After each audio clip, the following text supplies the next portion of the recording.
Evangelho de João, capítulo 3:16. Hoje nós estamos no mundo ocidental, comemorando Páscoa, a ressurreição do Senhor, e esse versículo é totalmente compatível com esse dia. João 3,16 diz assim o texto sagrado: porque Deus amou ao mundo de tal maneira que deu o seu Filho unigênito, para que todo o que nele crê não pereça, mas tenha a vida eterna. No mundo ocidental, especialmente no mundo ocidental, é comemorado no dia de hoje a Páscoa. Essa Páscoa cristã é apenas uma lembrança da Páscoa judaica. Na verdade, hoje a gente celebra na igreja a Santa Ceia mensalmente, que vai nos fazer voltar para o sacrifício vicário de Cristo por nós. Mas a Páscoa sempre é uma boa lembrança. Todo mundo gosta da Páscoa. Se não gostar da Páscoa, gosta pelo menos do chocolate, né? Eu gosto das duas coisas. Mas mais do que a Páscoa, nós hoje nos reportamos à ressurreição do Senhor. É muito forte. Se na sexta-feira o mundo se inclina para o sacrifício tão difícil de Jesus na cruz do Calvário, é um momento difícil. Confesso para você que quando eu leio textos nos quais nós percebemos ali Jesus na cruz, aquilo toca o meu coração. E eu não nego que eu leio um pouquinho mais rápido o texto, porque aquele sofrimento foi muito difícil para ele, e tudo com o objetivo de nos salvar, de trazer salvação, de trazer redenção, de trazer graça para cada um de nós. Esse versículo resume tudo isso. Talvez seja o versículo preferido da Bíblia. Tem outros tantos também que merecem uma atenção especial, mas esse aqui dificilmente alguém não o saberá de cor. Que Deus amou o mundo de tal maneira que deu seu Filho unigênito, para que todo aquele que nele crê não pereça, mas tenha vida eterna. Se você parar aqui, tal maneira, o apóstolo João, quando estava escrevendo o seu evangelho, e ele que conhecia muito o amor do Senhor Jesus, porque com ele convivera 3 anos ou um pouco mais, e ele foi falar sobre o amor de Jesus, e ele não conseguia expressar do jeito que ele sentia. Então ele falou de tal maneira, Deus amou de tal maneira, demonstrando que era grande demais, era um amor imensurável, não dava para medir. Era um amor diferenciado, era um amor glorioso, era o amor de Deus. Então, com base neste versículo, eu quero ministrar ao teu coração. Tenha fé que vai dar certo. Coloca para mim lá. Está ligado? Vai passando o manual. Olha lá. Diga assim: o maior amor. Eu estava procurando um tema para essa mensagem. Eu pensei tão grande amor, eu pensei tantas coisas, mas depois eu pensei, não, é o maior amor. Não tem amor como esse. Como a gente pensar nesse amor? E quando eu estava preparando essa mensagem, pensando no dia de hoje, ou pensando na transmissão da mesma igreja, eu pensei, um maior amor. Por mais que amemos a família, por mais que amemos outros parentes, amigos, vizinhos, colegas de trabalho, por mais que amemos a Deus, e olha que nós amamos, não dá para comparar com o amor de Deus. Não dá. O amor de Deus, é muito difícil da gente até entender. Imagina você, alguém está no céu. Céu não é na terra, e nem em outro lugar. Está lá no céu. E resolve vir. Quando eu falo amor de Deus, ele se fez homem. Deus vai se identificar conosco, se tornando um de nós, igual a nós. Era Deus conosco, Emanuel, mas era humano como nós também. Era 100% Deus, sim, mas 100% humano. Ele vem aqui, quando ele vai nascer, era na época de um censo, a mãe e o padrasto estavam em Belém, não tinha lugar para eles na hospedaria. A criança vai nascer e colocada numa manjedoura. Que amor é esse? Ele vai viver aqui sendo levado para o Egito, voltando do Egito, perseguido por reis, incompreendido pelos religiosos da época, perseguidos pelos romanos, e assim por diante. Ele vai viver aqui 33 anos, sendo que nos últimos 3 vai realizar um ministério glorioso demais, curar, libertar, ressuscitar mortos e tantas coisas maravilhosas, e vai terminar como nós vimos aqui no teatro e na coreografia. Ele vai terminar numa cruz. Ele vai ficar 6 horas pregado na cruz. Ele vai sofrer dores atrozes, que não dá para aquilatar. Ele vai morrer com tamanha dor. Depois ele vai ressuscitar, que é o dia de hoje que comemoramos. Subirá aos céus com a promessa de voltar para nos arrebatar. Que amor é esse? Que amor é esse? Como entender um amor desse? Diga de novo, o maior amor. Diga assim, o maior doador. Porque Deus amou o mundo de tal maneira. Então veja bem, Deus se fez presente, Ele é o Emanuel, Deus conosco. Mas Deus Pai é o maior doador. Esse amor nos leva a pensar na doação. O maior doador, Pai Celestial. É por isso que esse amor é imensurável mesmo. Porque o doador é o Deus grandioso. O doador é o Deus Criador. O doador o fez de forma voluntária. O doador é todo poderoso. O doador pode todas as coisas. O doador não teria que fazê-lo. Ele não teria que enviar o seu filho. Ele não teria que fazer aquilo. Em razão da vida pecaminosa da humanidade, ele poderia, e seria inclusive o mais lógico, que ele condenasse os pecadores. Mas não, ele vai doar. Ele vai doar alguém precioso, e eu vou enfatizar na segunda divisão. Mas agora eu estou pensando no doador. Quando você levantar cada dia, você tem que olhar para os céus e pensar: Deus me amou. Deus me amou de tal maneira, tão grande amor, tão sublime amor, tão elevado amor. Um dia Deus olhou para a terra, veja bem, Ele criou Adão com carinho e amor. Adão recebeu de Deus, diferente de qualquer outra criatura, algo que ninguém recebeu.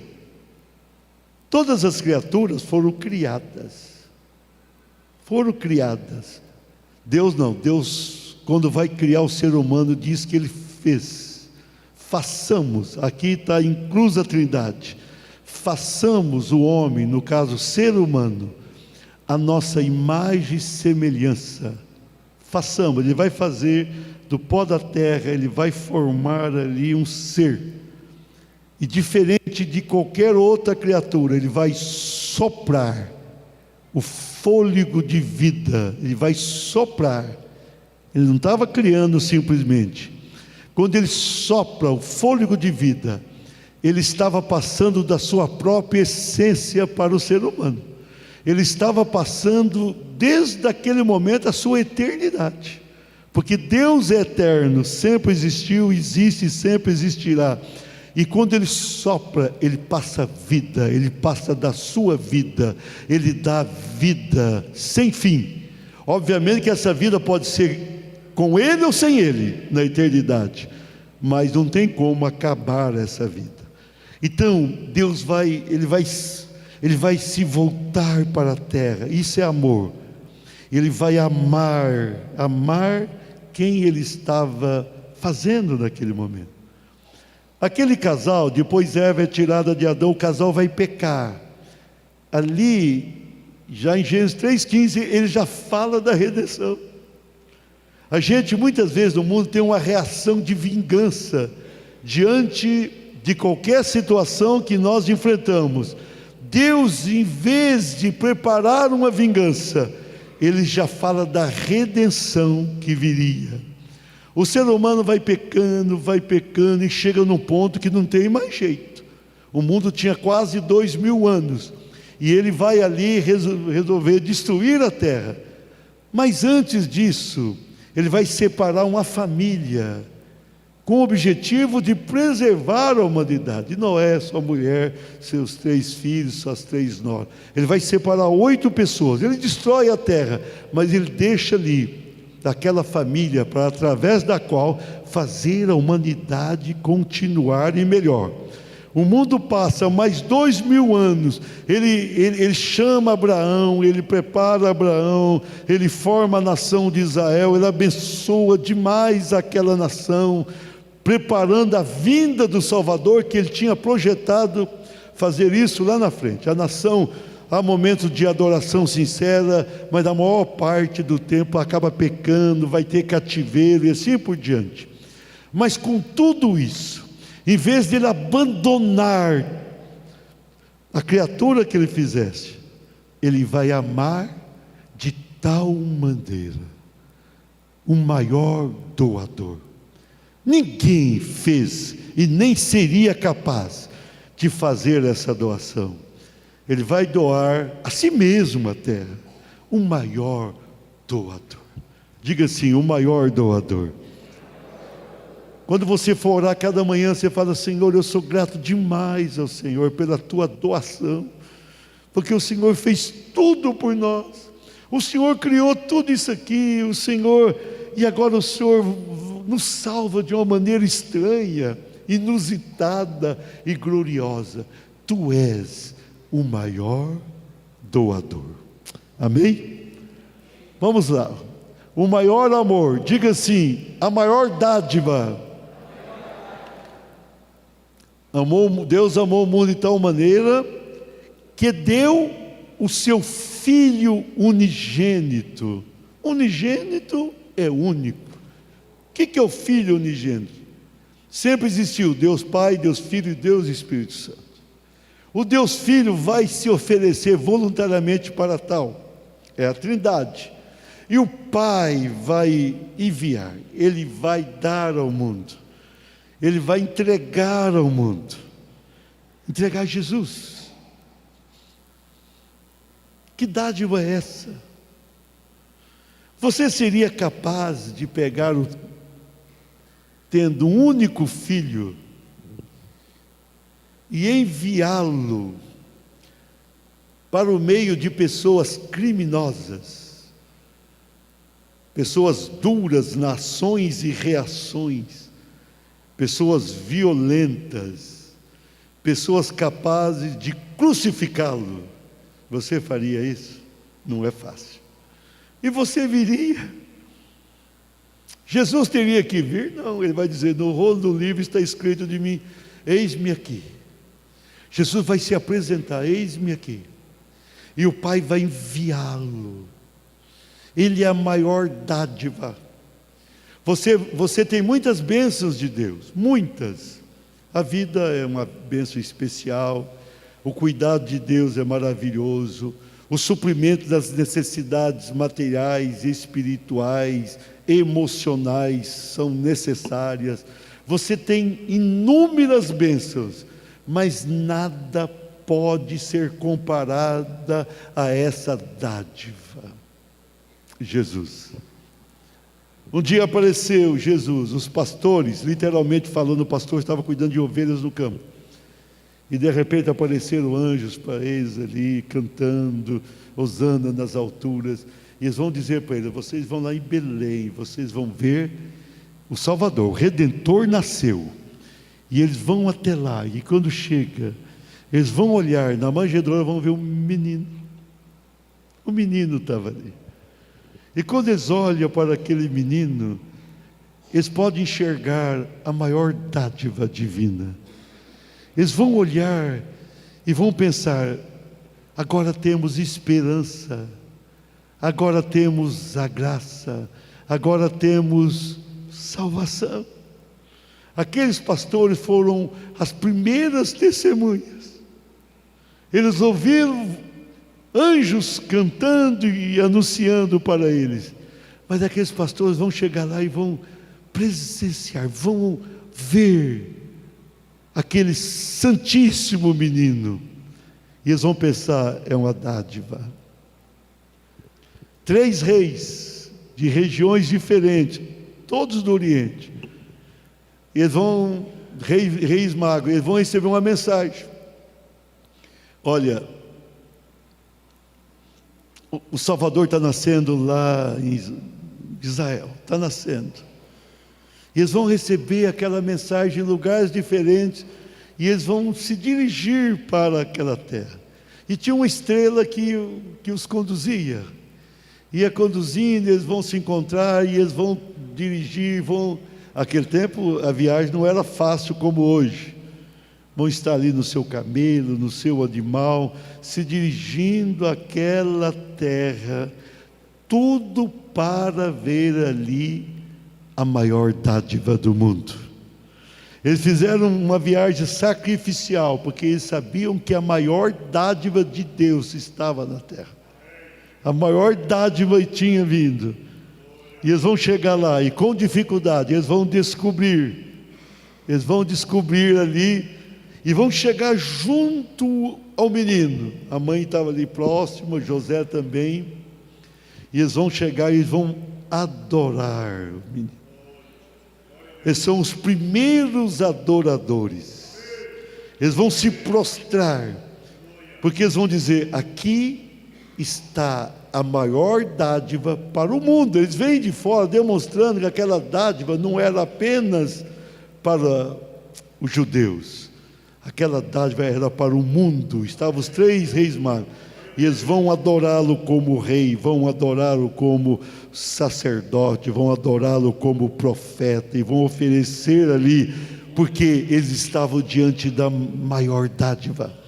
Eles sabiam que era a maior dádiva, e eles vão ali, de longe que vieram, se prostrar. Eles vão saber que a dádiva dos céus tinha vindo à terra, que depois de 4.000 anos de história, o mundo poderia entrar numa nova dimensão, num novo momento, e vai acontecer. E eles vão voltar para a sua terra radiantes. Então, a partir daquele momento, ele nasce em Belém, mas o mundo estava tocado por Deus. Ele não veio para salvar alguns, ele veio para salvar todos. Deus amou ao mundo, até Maringá, Paraná, Brasil. Deus amou ao mundo, a maior dádiva. Eu fico pensando em Jesus crescendo, ainda criança, ali no templo, ele demonstrou uma sabedoria maior do que dos escribas, do que dos sacerdotes. Era uma criança mais sábia do que todos.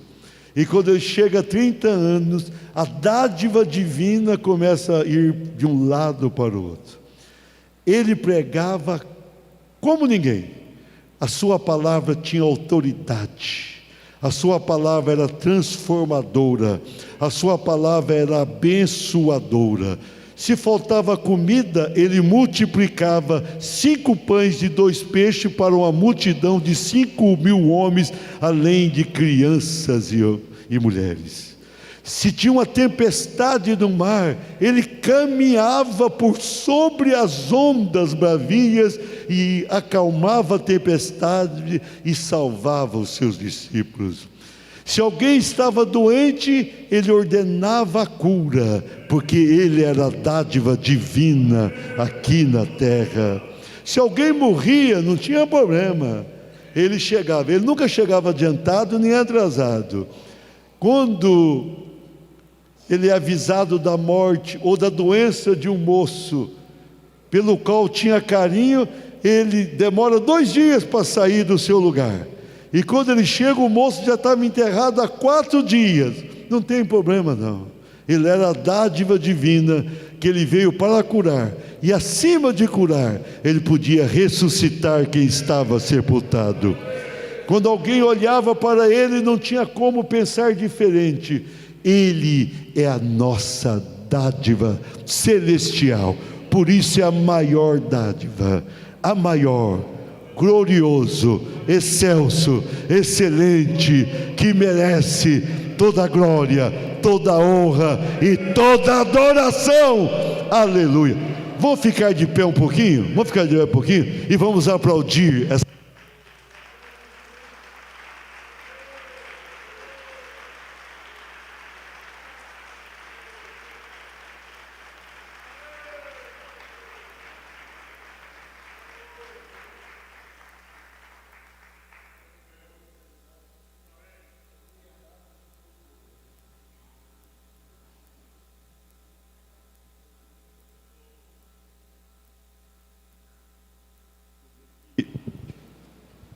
É uma dádiva tão especial que nem o microfone resistiu. Nem o microfone falou, não, agora o som tem que subir e ficar um aplauso só para Jesus. Amém? Vamos lá, o maior amor, 3º lugar. Opa, a coisa hoje não está boa. Foi lá, volta lá. Já vai dar certo, tenha fé em Deus. Diga assim: a maior carência. Deus amou de tal maneira, amou demais, que deu quem? Seu Filho único, para que todo que nele, esse nele, as Bíblias deviam colocar com N maiúsculo, viu? Que nele crê, diga assim, não pereça. Para que todo que nele crê não pereça. Que carência é essa? Lá no dilúvio todos morreram, tinha jeito, apenas Noé, a mulher, os filhos, as noras.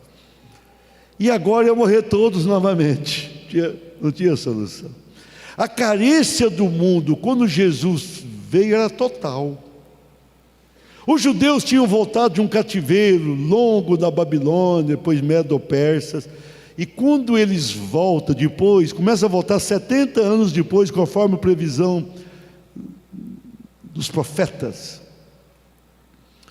eles chegam numa terra que tinha um governo romano. Você imaginou?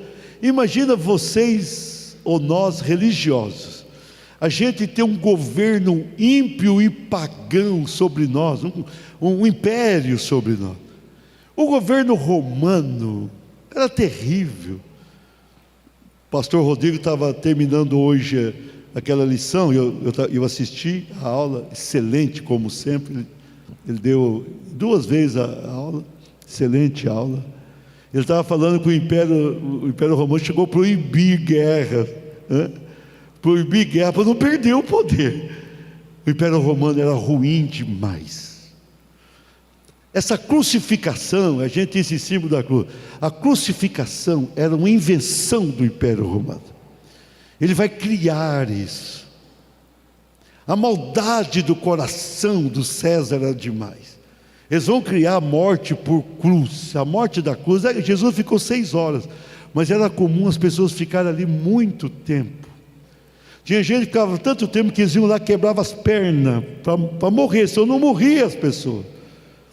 Então o castigo dos romanos era terrível. A história diz que um deles mandou matar a própria mãe. A pessoa que manda matar a própria mãe, nem o inferno que é ele. Ele vai chegar no inferno e fala: aqui não, você não cabe aqui. Mandou matar a mãe, botou fogo em Roma e culpou os cristãos. Esse era ruim? Não, todos eram ruins. Antigamente passava aqueles filmes de Júlio César, era ruim também. Não tinha nenhum imperador bom, ruins. O Império Romano era cruel. Tinha aquelas arenas.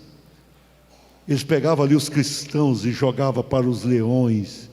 O imperador, quando em Roma acontecia, e a plateia ficava ali assistindo aqueles leões atacar ali os cristãos, e outro, eu estou citando o cristão que é o nosso contexto, e os leões iam devorando, e eles tinham prazer. O Império Romano, mais cruel do que o próprio Império Babilônico. Nabucodonosor não era bom da cabeça, mas era menos ruim do que os imperadores. Nabucodonosor, uma época, se virou um animal e foi pastar. O Império Romano não dava nem para isso, muito ruim demais. Não tinha um império pior para Jesus nascer. E ele nasceu sob o domínio romano. Os judeus não mandavam em ninguém. O Império Romano estava ali castigando os judeus. Mas não somente os judeus, o mundo. O mundo estava debaixo de um império cruel. E foi exatamente naquele contexto de vida que Jesus veio. Não tinha carência maior. Ele veio exatamente quando o mundo não teria mais jeito.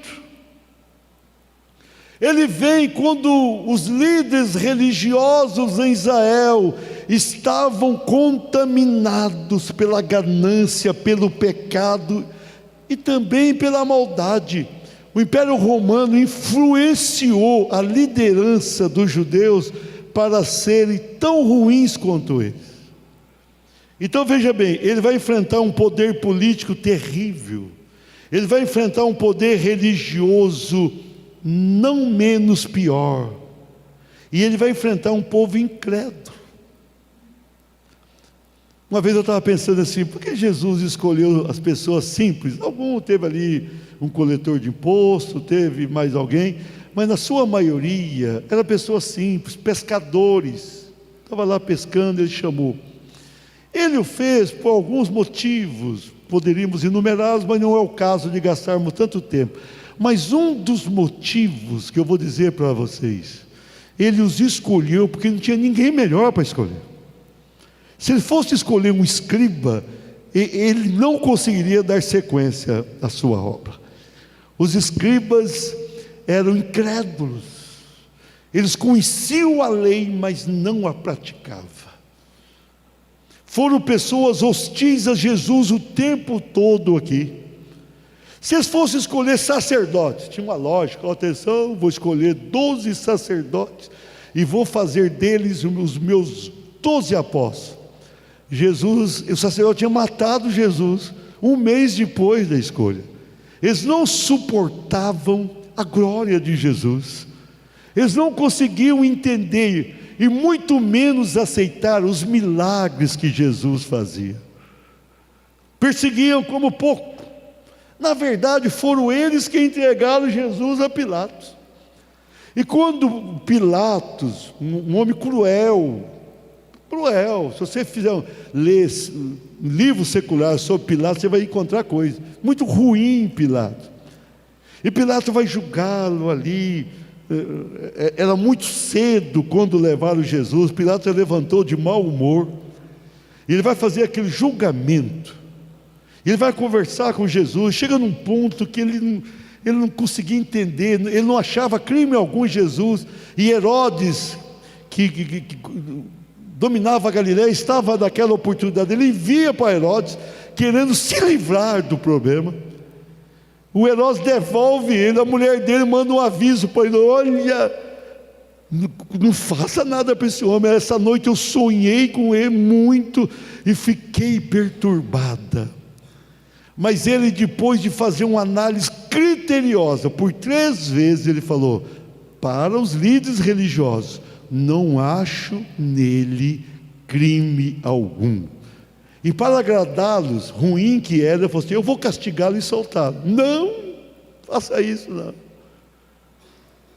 E os sacerdotes vão convencer a multidão que estava ali, que 5 dias antes disseram: bendito que vem em nome do Senhor. E ele vai entrar em Jerusalém, e vão colocar roupas deles, palmeiras ali no chão. Os sacerdotes vão convencer, e quando tiver que escolher alguém, tinha Barrabás, que era um homem que tinha matado alguém, que tinha amotinado o povo, como opção. O Herodes pensou assim: eu vou colocar uma pessoa ruim demais, que não é possível que eles vão escolher isso aí. E colocou Jesus do outro lado. Quem que o povo escolheu? Barrabás. Aí Pilatos falou assim: mas o que eu faço de Jesus? O que eu faço dele? Ele não tem crime algum, ele não fez nada de errado.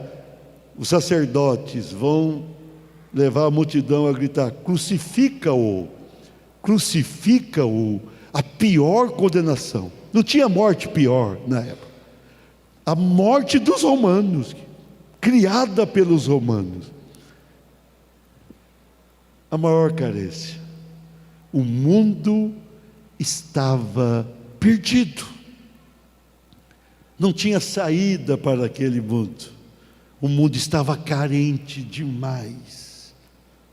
Ele vai escolher ali os pescadores, cobradores de impostos e outros, e vai fazer deles pessoas valiosas, excetuando um deles que o traiu. Ele vai prepará-los para mudar o mundo, por meio de poucos homens. Ele vai discipulá-los, porque o mundo estava carente. Quando você olha para a Judéia, a situação religiosa do melhor povo da terra era essa.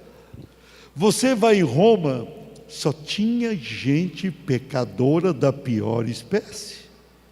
Se você vai no meio dos gregos, que escolhia a sabedoria humana, eles não eram violentos como Roma, até tinha tido um império grego, porém eram incrédulos, muito incrédulos, e além de incrédulos, pecadores, contumazes. A vida moral para eles não tinha importância alguma. Então o mundo era assim: ou era religioso que não funcionava, ou era gente política ruim, ou gente inteligente que optava pelo pecado. A maior carência. Ele vai chegar nesse mundo, ele vai nascer nesse mundo. Será que um de nós sairia do céu e viria? Ele veio. A maior carência. Mas nós também. Chegou um momento da nossa vida que a gente estava absolutamente carente. O que ele fez? Ele nos salvou. Ele nos salvou. Ele nos salvou. Ele nos salvou. Ele nos salvou. Quem nele crê não vai perecer. Ele veio para que nós não perecêssemos. Ele veio para te tirar do pecado. Ele veio para te tirar da vida injusta. Ele veio para purificar a tua vida moral. Ele veio para te renovar espiritualmente. Ele te tira de um lamaçal de lodo, ele te coloca num lugar de glória. Ele trabalha a tua alma, ele trabalha a tua mente, ele trabalha a tua vida, ele muda a tua realidade. Ele age de uma maneira exponencial na tua vida. A gente olha para uma pessoa que está lá fora toda em pecado. Depois de algum tempo você olha para a pessoa, parece um anjo de Deus. Jesus é o único que consegue transformar em pessoas com aparência de demônios, e daqui a pouco em pessoas com imagem angelical. É o Jesus que muda, é o Jesus que faz. Então ele veio para o que todo que nele crê não pereça. O que você precisa salvar? Fazer muito sacrifício? Não, crer nele. Não é o sacrifício que você tem que fazer que vai te salvar. Não é você tentar mudar a própria vida e ter uma vida exemplar. Não, Ele muda a tua vida. É Ele quem muda a tua vida. Eu preciso ser santo. Ele te santifica. Eu preciso sentir a presença dEle. Ele se manifesta a você e habita em você. Ele veio para você não perecer. Você, preste atenção, estava indo para o inferno, ia sofrer, sofrer e sofrer. Agora você está indo para o céu. Aí você vai gozar da eternidade, que eu vou enfatizar agora, de uma maneira extraordinária. Você não vai perecer. Diga assim, aleluia. Para encerrar a mensagem, o maior amor. Diga assim, o maior propósito. Porque Deus amou o mundo de tal maneira que deu seu Filho unigênito para que todo aquele que nele crê não pereça, vírgula, diga assim, mas tenha a vida eterna. Vida eterna. Vida eterna. É o maior propósito. Nós podemos ter bons propósitos, nenhum comparado a esse. É o maior propósito. Você pode ter algumas promessas na tua vida, todas interessantes, nada comparada com essa. Você pode ter alguns sonhos, nada igual a esse. Quando ele veio, ele olhou para aquele povo, veja bem, ele olhou para aquele povo complicadíssimo em pecado. Ele vai olhar para aquele povo, ele vai colocar na alma de cada um maior propósito. De repente aquele que era um coletor de impostos, complicadíssimo, que cobrava, sendo judeu, cobrava imposto de judeu para mandar para Roma, ele vai transformar ele num apóstolo, num escritor de um evangelho, que coisa linda, e num grande seguidor dele, só ele. Ele vai pegar o Pedro, aquele Pedro deu um trabalho tremendo para ele. Quando o Pedro estava bem, ele cortava a orelha de alguém. Aí ele estava numa fase boa. Ele vai trabalhar a vida de Pedro, ele vai trabalhar de uma maneira que lá na frente ele vai negar. Senhor, não deu certo. Ele avisou, você vai me negar. Eu não, pode todo, menos eu. Ele vai negar, ele vai chegar para Pedro depois e falar, Pedro, você me ama? Olha que propósito é esse? Pedro fala assim, você me ama de novo? Pedro fala assim, sim, você me ama de novo. Ele se perturba e fala, eu te amo. Então cuida das minhas ovelhas. Ele vai restaurar, por quê? Porque era o grande propósito, não somente salvar a Pedro, mas usá-lo depois, para ser o primeiro pregador aos judeus, e o primeiro pregador aos gentios ali na casa de Cornélio.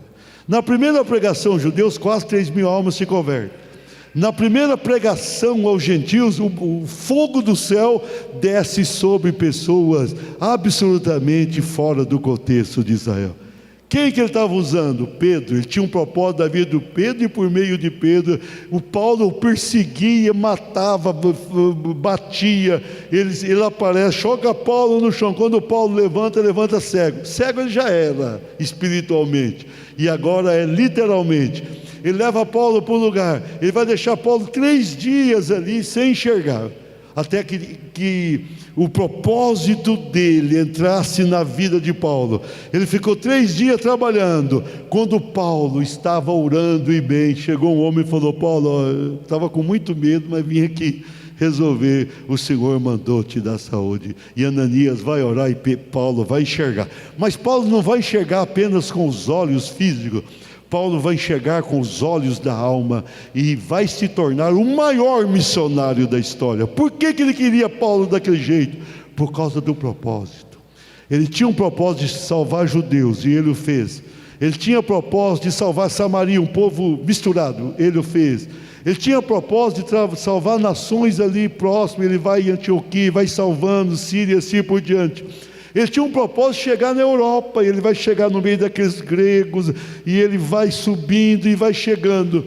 E ele tinha um propósito de chegar no meio dos maldosos de Roma, e ele chega, e Paulo queria ir para lá, e não tinha outro jeito para ir. Ele vai preso, mas ele vai. Era o maior propósito.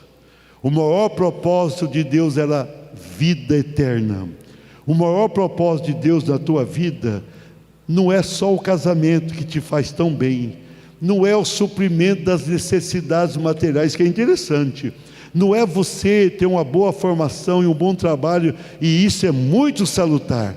O maior propósito de Deus na tua vida é te conceder vida eterna, vida sem fim, vida gloriosa, vida gostosa, vida satisfatória. Eu fico imaginando, com tudo isso, esse propósito foi atingindo o mundo. O mundo vai acontecendo, de repente, 500 anos atrás, surge gente aqui na América. Já tinha gente aqui, mas vem outros. E os índios é gente, e vem outros. E como a gente podia imaginar que esse propósito ia atingir aqui descendentes de italianos, de portugueses, de africanos, dos próprios indígenas e tanta gente. Esse evangelho ia chegar, esse propósito viria até nós, e um dia esse propósito ia bater na tua casa, esse propósito ia atingir o teu coração, e o Senhor ia te chamar pelo nome e está dizendo: vem para cá, porque eu vou te enviar para lá. Você está indo para um local de eterna perdição, e eu tenho o propósito de conceder a você um lugar de eterna glória. Você foi separada por Deus para a vida eterna. Esse é o maior tesouro, esse é o maior presente, esse é o maior propósito. Não tem nada comparado a isso. Você tem de Deus isso. Que coisa linda! O propósito dele é vida eterna, é vida eterna. Ele te tirou do pecado, ele transformou a tua vida, e agora ele está te conduzindo para a eternidade. A vida aqui é 70, 80, 90, quem sabe 100 anos, passa rápido a vida, mas aquela não tem fim, aquela é eterna. Nós vamos começar lá no céu, com o arrebatamento da igreja, nós vamos entrar na sala do trono, vamos participar das bodas do Cordeiro. O mundo estará em guerra por 7 anos de tribulação, nós estaremos em 7 anos de festa no céu. Quando aquela festa estiver terminando, a gente desce à terra e vai reinar com Cristo aqui 1000 anos no milênio. Quando aquilo estiver terminando, Deus fala: agora vocês têm algo melhor ainda. O que eu tenho melhor? É o propósito. O meu propósito não era só isso. O meu propósito para vocês é vida eterna, ruas de ouro, mar de cristal. Você vai olhar, você vai ver Jesus, você vai ver o Salvador, você vai ver o Redentor, você vai viver no lugar sem demônios, sem pecado, sem maldade, sem dor, sem sofrimento, com Deus, com graça, com eternidade, com alegria, com satisfação. É o maior propósito, é a vida eterna com Deus. Fique de pé e aplauda Jesus.